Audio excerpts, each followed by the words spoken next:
I want to thank Maxine Levin, National Leader for Interpretations, for being here to support our webinar and introduce our presenters. Maxine, I'm going to turn the webinar over to you so you can introduce the topic and our panel. Okay, thank you so much, Sean. And thank you all for joining us. This is the third of 3 webinars that we have done this week to essentially put out some information. A participant has joined the conference. On the soil health interpretations team that has been going as a joint effort between the Soil Science Division, the Soil Health Division, and also members of the West NTCs and S&T in general and the Ecological Sciences Division. So we've had this team going now for about 9 months. And at this point, for the end of this fiscal year, we felt that we wanted to just put out there before the soil scientists, state soil scientists do their yearly download of new data at the end of the fiscal year. That usually starts in about September, and I believe that there's a national bulletin that will be coming out soon on that. And we wanted to make sure that you knew the kind of products that we had been working on this year, as well as the efforts that we had made to really investigate in a collaborative way between all the divisions and the agency what we're doing with soil health in terms of its relationship with the soils database, and to just sort of investigate and think through definitions, ways of doing business, and really putting forth some useful interps for the whole agency to work with.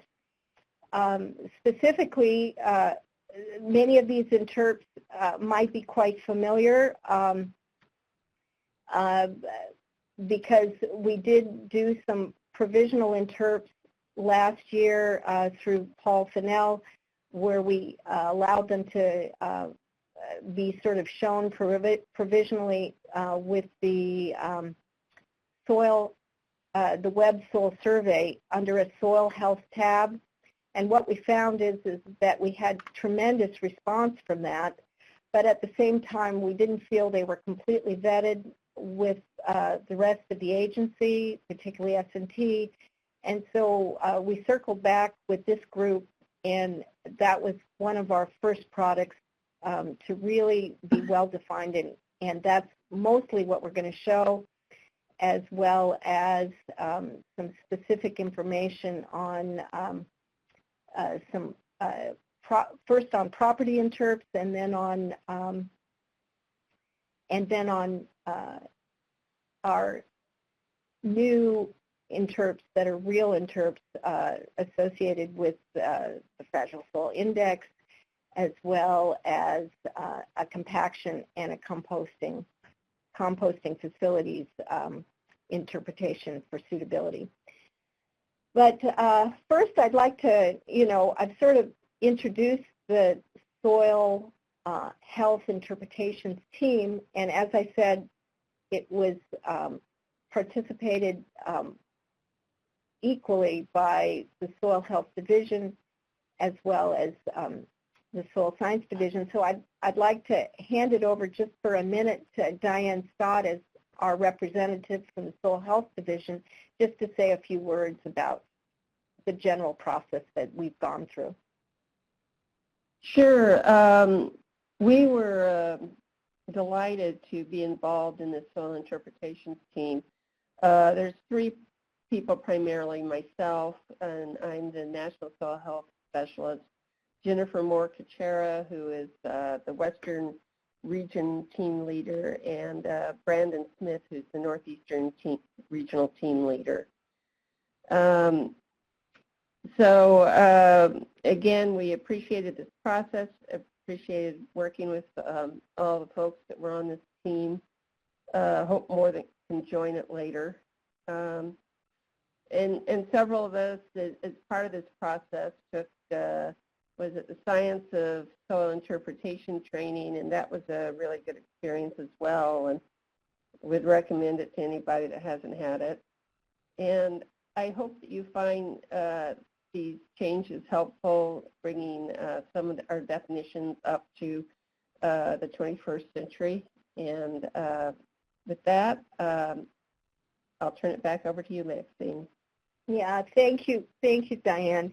Diane mentioned the Science of Interpretations class. We did 2 of those classes this year as part of the Soil Health Interpretations team. And what we did was, one was in, I believe, December of last year, and then one in May. And in both classes, we focused in specifically on soil health interpretations. And we are planning to have another class in December. We encourage all of you to consider taking that class. It's an online class. It is 3 days. Only 1 day is actually lectures and instruction. The rest of it is working in a team to build interpretations. You do not need to know NRCS or any of our databases, but you do need to have a willingness to learn and also to research a topic. Because all of our interps that we do put on the web have references, and we go through that process in a team with that class to teach people how to really do an interp with all the data that's provided specifically in the soil survey, but also any other data that's available in the system. And we are also continuing to do interpretations derived from that database, and Lindsay Hodgman, who has been on detail most recently with us, is working on a few of those interps that have been derived from that Science of Interpretations course, and you'll be seeing those next year. But to start, let's show you the first part of our interpretations team's products, which are specifically the soil interpretations, soil health interpretations associated with properties. And I'm going to have Steve Campbell make that presentation. And Steve, why don't you take it from here? Thank you, Maxine. Yeah, I'm Steve Campbell. I'm the soil scientist at the West National Technology Support Center in Portland, Oregon. And what I'm going to be doing is a live demo of Web Soil Survey showing the new reports we've added with soil properties related to soil health, and also some of the mapping capabilities. Everything I'm going to be showing in my live demo is available in that second handout, that webinar presentation PowerPoint file. So if you want to download that, you'll have examples of everything I'm going to show today. So I'm going to go ahead and do a live demo with Web Soil Survey now.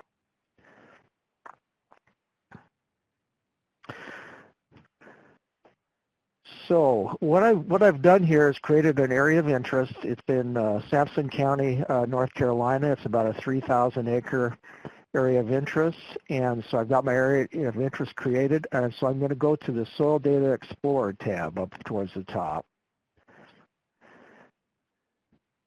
And you can see I've got a number of different soil map units in this area of interest, and so I'm going to go first to the Soil Reports tab, the second set of tabs on the far right. So now you can see on the right, now we have a category under the soil reports called soil health. And I'm just going to expand that out with the double arrow. And you can see we've got a bulk density and texture report and an organic matter report. I'm going to go ahead and run the soil bulk density and texture report first. And as with many of these reports, you can choose to include the minor components, minor soils. In this case, I'm just going to run the report for the major components. So I'm going to click the View Soil Report button. So if I scroll down, you'll see what the output of this report includes. So we have our map units, our map unit components, the percent of the map unit that each component comprises, horizon, names and depths. We decided to include the USDA texture, the RV texture for each horizon because there's a strong correlation in many cases between texture and bulk density. And then we provide the bulk density, the 1/3 bar for the low representative value and high for each horizon. And if I'm going to scroll down now to the report description. And so for each one of these soil property reports related to soil health, we work very closely with members of the Soil Health Division to develop the text of these report descriptions. So it really focuses in on the soil health aspects of each soil property. You can see, for example, there's a table here for each major soil texture group, sandy, loamy, and clay soils, what the ideal bulk density would be for plant growth, and also a bulk density at which restriction of root growth can occur. So that's the bulk density and texture report. I'm going to scroll back up and show you the organic matter report.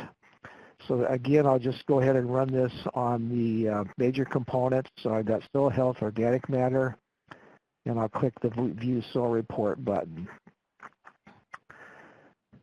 So again, we have each map unit, each component, and each horizon in the soil profile, the depths, and then we've included the both the low representative value and high organic matter values for each horizon.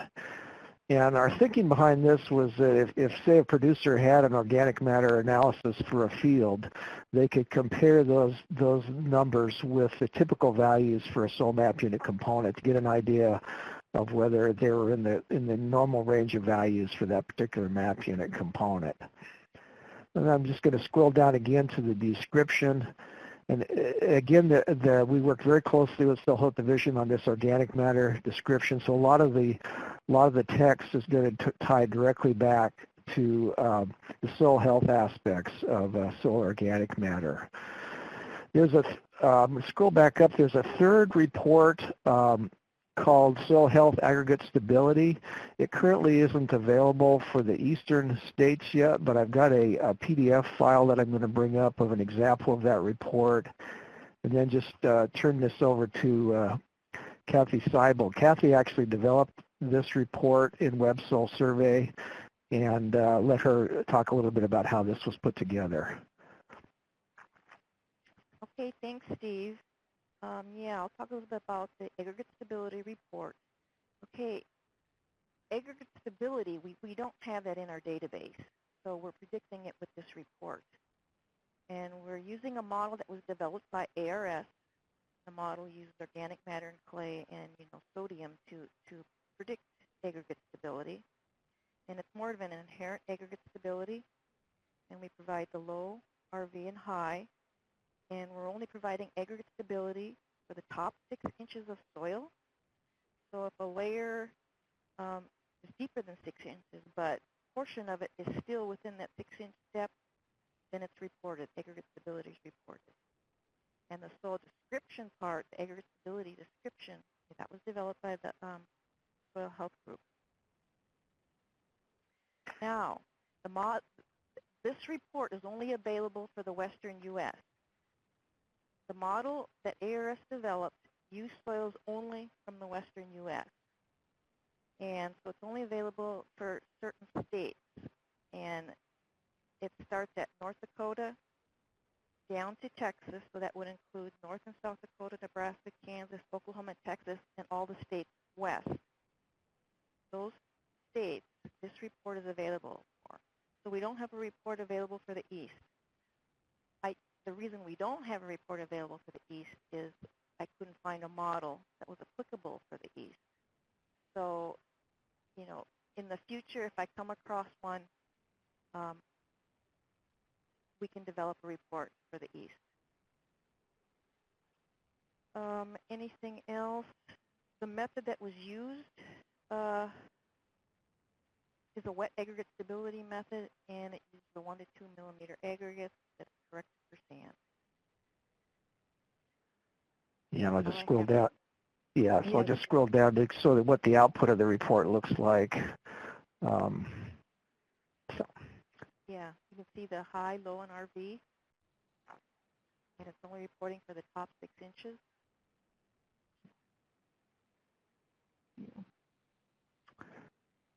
So one thing to add here is that Kathy is looking for feedback. And if there are those of you in the East region who are interested in looking at the data with this model, Kathy can turn on the monitor for you to see that data. But she's going to wait until there's a request from you as one of the eastern states, and that's eastern states including, you know, all of those east of North Dakota, South Dakota, and that line going south to Texas. So I know yesterday, Louisiana asked for it to be turned on just to look at it and to see if it might be useful and helpful in thinking through their issues. Correct, Kathy? Yes. Yes. Yeah, it's real easy for me to make this available for any state upon request. Just checking a box in the, rule manager, that state. It can be available the next day. Yeah. A participant has left the conference.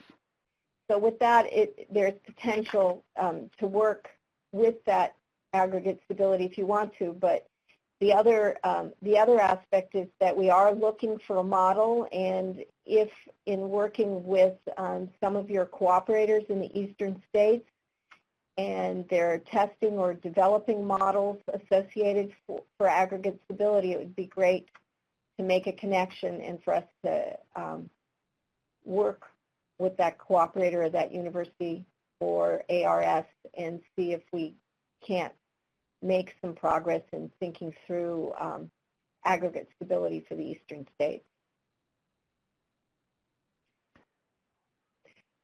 Okay. With that presentation, maybe we could go back a little bit, Steve, to the properties table for organic matter. Okay, yeah, so I've shown the two reports that are available under the Soil Health tab. So now I'm going to go to the Soil Properties and Qualities tab, and you'll see that there's, under this group, you'll also see a Soil Health category. And if I just expand that out, the only thing we have under there right now is Soil Health Organic Matter. So I'm going to click on that, and you can see the default is with many other soil properties as you get a map, a table, a description of the ratings, and then the rating options. And as with many other soil properties, we can use different aggregation methods. The default is to display the data for the dominant component, but you could do dominant condition or weighted average, minimum or maximum. And you can also choose whatever depth. You can do just the surface layer, or you can pick whatever depth range you'd like to use. And in this example, you can see I've already selected a 0 to 15 centimeter, about a 0 to 6 inch horizon thickness for the surface. And so once I've got all my settings, I just click on the View Ratings button, and it will create a map of the soil organic matter for the 0 to 15 centimeter depth. I'm just going to go ahead and turn on the legend. So these red areas are showing the organic matter less than 0.75%. The dominant kind of orange color, 0.75 to 1.5. It looks like a lot of the drainages, these green areas are 1.5 to 2.75. So it creates a quick map of the typical organic matter values that we have populated in NASA's for this area. I'm just going to scroll down to the report now, and you can see we've got each map unit and then the organic matter percent for the dominant component. And this will be based on the RV, or representative value organic matter levels. Again, the description, for this particular part, again, we work with the Soil Health Division to develop this description, and again, it focuses very heavily on the organic matter relationship to soil health. And then I'm just going to scroll down to the bottom. It shows you what rating options we use, that the units of measure for organic matter are in percent. the aggregation method I used, and then the fact that we used a 0 to 15 centimeter depth range. So that's we've showed you the two soil reports and then the soil mapping capability under the properties and qualities for organic matter. So that is all I have. Yeah, for the web soil survey. So thank you so much, Steve. Okay. At this point, we'll also now talk a little bit about the database, and that we have developed some new properties, new interpretations that will be available for the download of Pangea in about a month. And I believe that the national bulletin describing that download will be coming out for the state school scientists very shortly. And with these, we're going to be describing 3 interpretations. The first one is the fragile soil index, and Kathy will give some full explanation of it. I might also add that originally I don't want you to get this fragile soil index confused with the fragile soil index is measuring or implying resilience and resistance of a soil to degradation, and she'll explain that more fully. But we do also have another index that's coming out through the Resource Assessment Division that the Soil Science Division has worked very closely with them, and that was the Soil Vulnerability Index for leaching and erosion. And those particular indexes were developed at a similar time to this fragile soil index about 3 or 4 years ago when we started developing them. But with the fragile, with the soil vulnerability index, that has been masked, and you'll see that when you see the instructions coming out in about a month for review and testing. That's been limited entirely to cultivated cropland, and this fragile soil index is national in scope. So Kathy, why don't you go ahead and give us some more information, detailed information on this activity.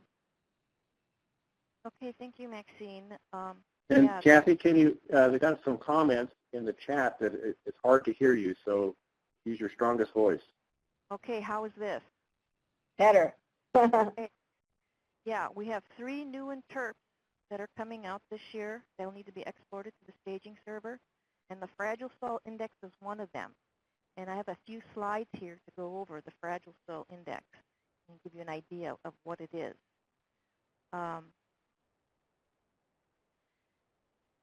And to get more details about the fragile soil index, you can go into NRCS and actually look at the interp, the rules, the evaluations. You can run a report just to get the description. You don't have to look at the rules and evaluations, but you can just get the full narration and see how it works, and you can provide some feedback. Maxine did provide some background on how the fragile soil index got started. You know, it was to be a possible alternative to the soil vulnerability index, but today they're 2 separate entities, and Maxine went through that. So what are fragile soils as defined by the fragile soil index? Well, fragile soils are those that are most vulnerable to degradation. They are easily degraded, so they have a low resistance, you know, that they can be changed easily, like through tillage or some other disturbance. And they have a high susceptibility to erosion, and they have low resilience. They can't recover very well after a disturbance. So that's what we're defining as fragile soils. This next slide here, this is the fragile soil index. This is what it looks like. It's just a simple additive index. It has 6 indicators of soil vulnerability to degradation. So we've got organic matter, just of the surface horizon that is used, aggregate stability or soil structure. Since we don't have aggregate stability in the database, we're using a structure index, just of the surface horizon. And structure is well populated for surface horizons in the database. We also have rooting depth or depth to a restriction. We have vegetation cover, and we're getting that from the earth cover kind in the database. We have slope, and then we have an aridity index. Without water, things can't recover. And the aridity index is developed, it's an index based on the mean annual precipitation and the mean annual air temperature. The values range from 0 to 1, with 1 being the most fragile. Also, I should mention the indicators, there's some weighting to it. The vegetative cover and slope are weighted twice, and the aridity index is rated 3 times. It's just based on how I felt the importance of these indicators. So that's the index, and it's developed as a limitation style interpretation.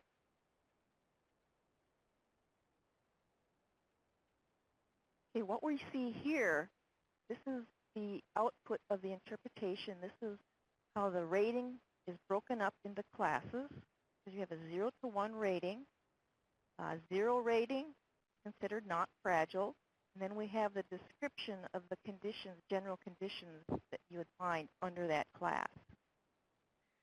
So we've got slightly fragile, moderately fragile, fragile, and very fragile. And a rating of 1 would be extremely fragile. These are your high sloping, shallow soils, no vegetative cover, no irritability.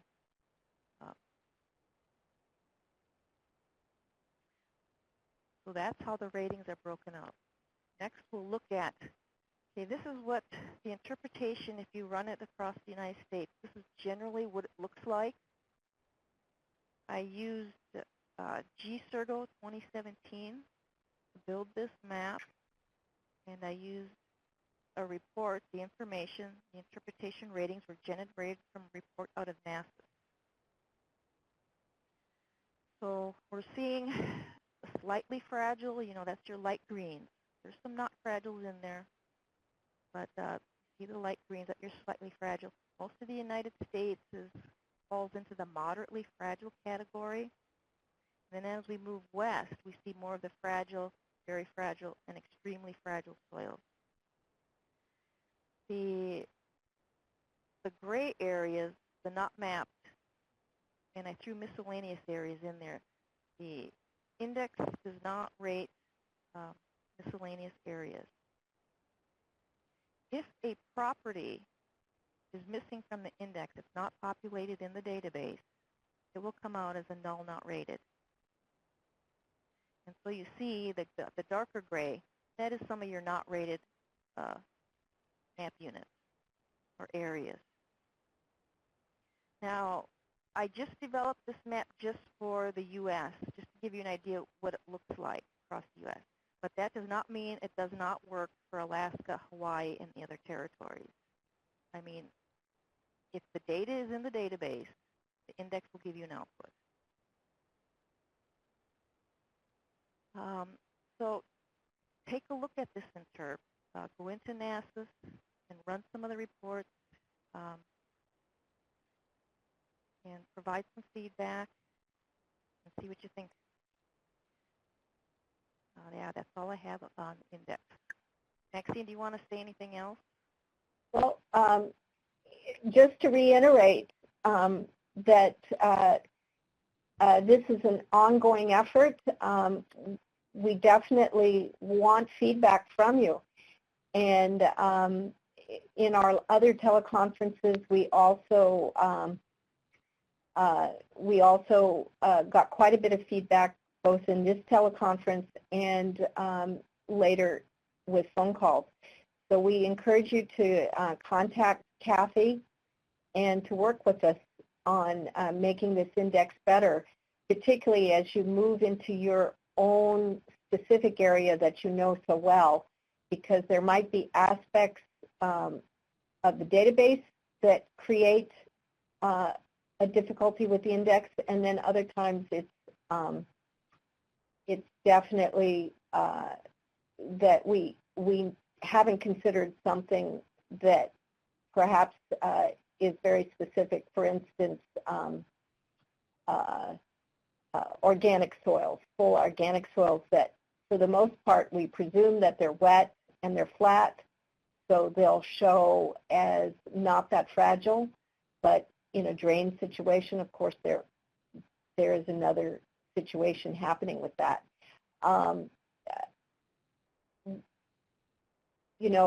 I see there's quite a few questions coming up specifically to the Fragile Soil Index, but maybe for right now, let's just finish with the other two interpretations in terms of introducing them verbally, and then we'll address the questions. So, Kathy, could you just continue a little bit with the other two interpretations that we have available? Yes. We have two other interpretations that'll be coming out that you'll need to export, and they were developed by Bob Dovos. One of them is the Farm and Garden Composting Facility surface. The other one is soil susceptibility to compaction. So these are the other two new ones that you'll need to export. You can also take a look at these and provide any feedback back to Bob. That's all I have. Anything else, Maxine? Yeah. So, all three of these interpretations will be available with the download in Pangea. So you don't have to do anything special to get them. Correct, Steve? Maybe you can just make a few words about that. Yes, that's correct. So any of the national Pangea interpretations that are set to ready to use will automatically be exported to the Soil Data Mart and Web Soil Survey. The state soil scientists do not have to manually select any of those. Correct. Okay. And the two interpretations, the two other interpretations besides the Fragile Soil Index, the one on compaction was developed quite a long time ago by Bob Dovos, but this is focused in specifically on agricultural, the agricultural component.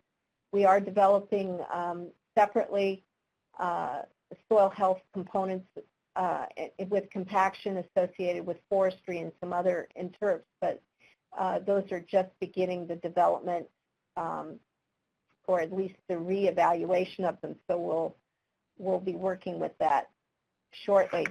And then the other interpretation of the composting facility, originally that's a composting facility specifically for surface characteristics, and it's focused in on the small farm and small community garden and that aspect of doing a composting facility.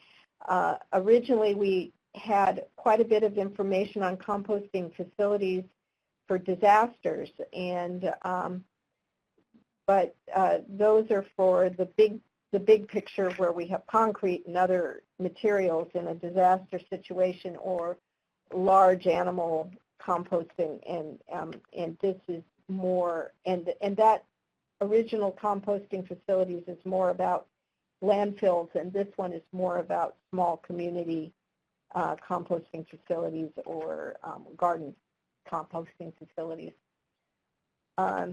We are also, as I said before, in the midst of creating more interps this next year, specifically looking to cover crops and agricultural activities and many of these interps are going to be coming out from the Science of Interpretations class. So once again, I encourage you all to think about that class and taking it. We're going to use a lot of the guidance from that class to creating some of the new interps that we're going to be developing next year. Also, we've been doing some modeling efforts, and I had noticed that Candace Williams was had joined us in this list, and she has had some seminars on that, on webinars on her activities with dynamic soil properties and modeling for those properties, and we'll be working with that more in the future as well. So that's about it. So let's go to our questions. What do you say? All right, Maxine. Well, there's a question in the chat about the map that's being shown, and it is, do the ratings in this map come from the dominant map unit component? Dominant condition. Yeah. Dominant condition. Okay. Jess Jackson has a question. How does fragility correlate to capability class ratings? Wow, that's an interesting comparison. They are different. The capability class, you know, that rates for use of farmland. I don't know how they would correlate. But yeah, that's something to look into. Yeah, that's the first time we've had that question, and I think it's a great one. Yeah. It would be interesting to look at, because I know in terms of some of the early soil health activities and certainly the conservation planning, you depend on the capability class as your first cut for thinking about things. But fragility, resilience, and resistance is a different factor. So we'll look into that more. Yeah. All right. Harper has a question. Is the West higher because of the aridity index only? As in, if it wasn't used, then what would be the result? This would mean that most of the country is moderately to not fragile, and the aridic areas are fragile. Yes, the aridity index has a high impact in the fragile soil index. So yes, it's a big component of the West. The aridity index is a big component of the West, yes. But it's the most important for fragility. Soils can't recover without moisture. So that's why I gave it a high importance in the index. I did explore a little bit of not having any weighting. But yeah, I thought this described the resilience and resistance a little better. But it's something to explore, other weighting systems. All right. I might make a little comment on that because I've been thinking about it quite a bit. I've been taking a lot of agronomy classes, and you know, the importance of the soil biology, which and the idea of habitat for soil biology in recovery for soil health is so important, and that aspect of inherent properties of aridity really makes a big difference. And having worked both in the West and in the East, I've always in my mind thought of the Western soils as so much more fragile in terms of recovery. They just, sometimes you can see damage for many, many years afterwards because the soil biology is constricted by soil moisture. And then Harper has a follow-up. It would be interesting if there was an Eastern Fragility Index to show where rainfall isn't the issue. Oh, very interesting. Yeah, that's something to consider. Yeah, we take aridity out where it's not a factor, and you just focus on where there is plenty of precip. Yeah, that would be interesting to look at. Yeah, and it might be we could do that as a regional interp. Yeah. You know, with a slightly, you know, where we're focusing and drilling down more deeply on it. I see there's a question from Jenny Moffat has that comment that she was thinking the same thing about the West, where everything is fragile. Yeah, that we can have some sort of separation. Glenn Stanisutsky says, what's the possibility of incorporating the Fragile Soil Index into ecological site description, state and transition model development, especially in terms of predicting potential plant communities after disturbances such as drought, fire, and overgrazing. Isn't that cool? What do you think, Kathy? Yeah, if they can find a use for this in that, yes, that would be great. Or if we need to make a slightly modification for that use, yes. Yeah. And they have looked at it, and we'll just have to see. Yeah. One difference with this fragile soil index versus the soil vulnerability index is that we're really not directly tied at this point to any kind of program. So we're looking at it mostly in terms of an ecological sense, almost like, really just looking at it as somewhat of an inherent soil property and divorced from management at this point, and just the pure potential of that soil to function in a soil health context for resilience and resistance. So as we develop it further, this idea of incorporating it in the ecological sciences, in the ecological site descriptions is a great one to think about. I see Glenn has another question. Right. So Glenn follows up, aggregate stability is highly contingent on land use, land cover data, and on tillage type and tillage intensity in cultivated cropland. Management factors not usually in NRCS. It would be hard to assign one rating to a soil map unit or soil component since it is aggregated data. What's the possibility of running the aggregate stability index off of put-on data? Yeah, you can do that. It's just a simple model. It can be run on pet-on data. So kind of that idea of the point interpretation rather than the map unit interpretation.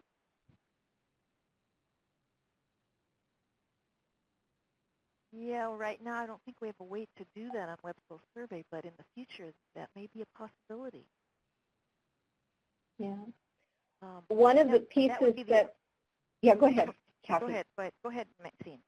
Well, I was just also, this is part of the development that's happening within the soil interpretations branch, is that we've been working on trying to convince IRB that we need the interpretations generator removed from NRCS so we can use it for on-site evaluation and other kinds of data incorporated into our sort of mini models that we do to create interpretations.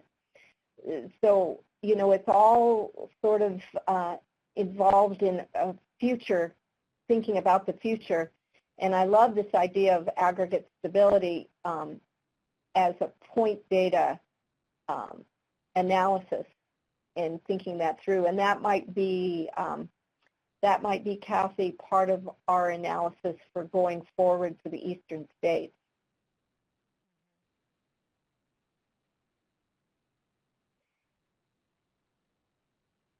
So let's see if there are any more questions. Have we covered all the questions here? Because we jumped Kathy, around a little bit. Is the fragile soil index mostly a mineral soil interpretation? Yeah, it'll run. You'll get a rating on organic soils. They tend to be flat. They have high organic matter content. So yeah, they mostly come out, as not fragile or slightly fragile. But yeah, the fragile index more is for mineral soils. But I also thought maybe we need something different for organic and wetland soils, some other index, because they have their own fragility rating, concerns and issues.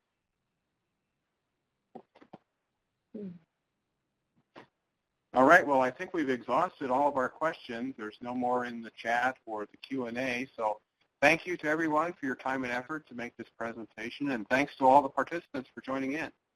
This on-demand recording of this webinar will be available on our National Soil Survey Center YouTube channel within a few business days, so A feel free to let participant your has colleagues left know the about this conference. training opportunity. And this concludes our webinar presentation.